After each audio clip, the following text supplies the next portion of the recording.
I want to talk a little bit about this Cloud Defensive MCH duty light I picked up not too long ago, and the Therm Switchback 2.0, which I installed recently here, and some initial impressions about it and kind of my philosophy of use. Because as some folks have pointed out, it's kind of a big flashlight for everyday carry in your pocket.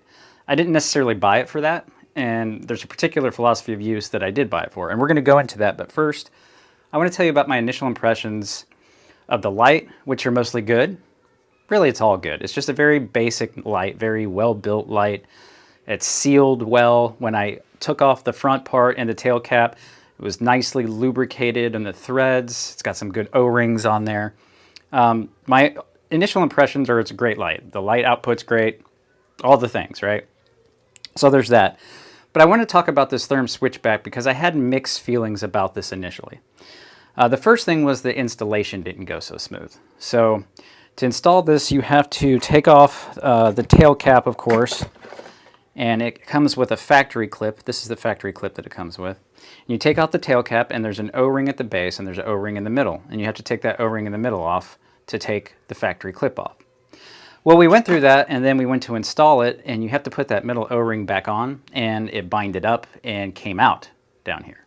Obviously an issue, right? So we had to take the whole thing back off, very, finely configure it in there so it stayed, and we got it to go on the second time, right? So not a big deal there, but then I did notice when it's all the way down, you can kind of see there, I don't know if you can see that, there is a gap that this groove of the switchback rides in. There's a gap that to me looks like space in between the tail cap and the base unit. And to me, that it seems like it's not on all the way, right? And maybe I'm wrong. Maybe that middle O-ring still seals, but I'm concerned about the compromising of the sealability of the unit, right? And again, maybe it's not an issue. I know a lot of people run these switchbacks on Surefire, on Streamlight, even on Cloud Defensive. So let me know if you think that's an issue or have had an issue with it. So the second kind of mixed feeling I had was in the philosophy of the use of using it in this manner intended, right? Presumably you're running this on with a defensive item that doesn't have a weapons mounted light, right? So here we have my dual Glock 26s, 3rd gen Glock 26s. Main one, backup, dual wield, whatever you want to call it, but these are my 2 Glock 26s. This is my base EDC, and of course there's no weapons mounted light, right? So Glock 20 though, we're rocking a Surefire, right? Glock 19, TLR7A from Streamlight. So I'm not anti-weapons mounted light. It's just I have different contexts that I run different things. By the way, this is a multi-purpose, a universal pouch. I forget what they call this from Sojourn Gear. Excellent little piece of kit if you can pick one of those up if they're in stock. But let's talk about using this when you don't have a weapons mounted light, right? I've done a little training sessions with this, I guess practice sessions with this, and there's definitely a learning curve. Now let's just say I didn't buy this to run in my pocket, but let's just say you decide to run this in your pocket, right? And you're going along, and it's dark out, and you see something, and you want to look at it. So you pull out your flashlight, and you're holding it like this, right? So this is kind of a strange transition for me, because let's just say, whoa, there's a threat. I pulled my weapon, and then basically, you're going like that. And that feels weird at first. It took like 10 or 20 times for me to even be able to do it smoothly and keep it where it's oriented in a way that it tracks with the muzzle. So that took a little bit of a learning curve, some reps and sets to even be able to do that smoothly, right? So another thing too is if you're flipping it around, you're kind of flashing yourself in the face, right? So I don't know, if you flip it around, it's kind of hard to turn it on like this, right? So you got to kind of turn it on first before you're able to get it in that configuration. And then even there, it feels kind of weird, right? Because my hand isn't exactly where it used to be, like the majority of my shooting existence, right? It's just off just a little bit. So it just feels a little bit weird. I'm sure you can train out of it, but, it's just one of those things that I noticed initially, right?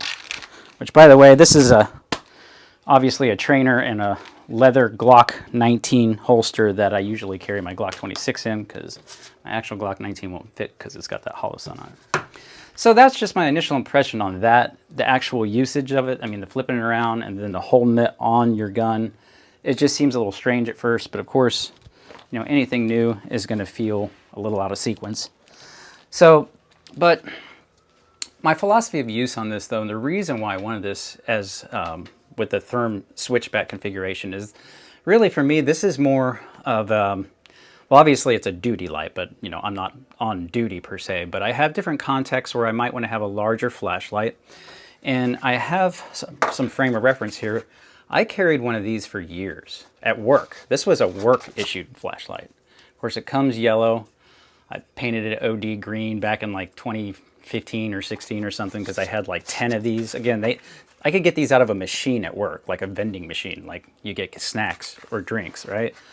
So I ran these a lot, and I used to keep one of these in my bug out bag, in my everyday carry bag, in my car, and they have these really great little clips that will clip to MOLLE and are very robust, and I wanted something kind of like this, hence that. But I wanted something high quality, high candela, high lumens that I could rely on, that was made in America, that was high quality. So that was the reason I went with this, and I might clip this in my EDC bag, I might clip this to my chest rig, I might clip it to body armor. I mean, this will clip to MOLLE, and this obviously has, you know, its utilitarian purposes as well, right? And it kind of reminds me of a little bit of this guy, which, you know, there's all kinds of ways you can deal with that. It just reminds me a little bit of a karambit, which I train with in Filipino martial arts. But cloud defensive, that's kind of my initial impressions on the therm switchback and kind of philosophy of use, if you will. And so we'll see how it runs, and let me know if anybody's got an opinion about that gap there, because that's kind of off-putting for me. So anyway, that's it. Let me know what you think.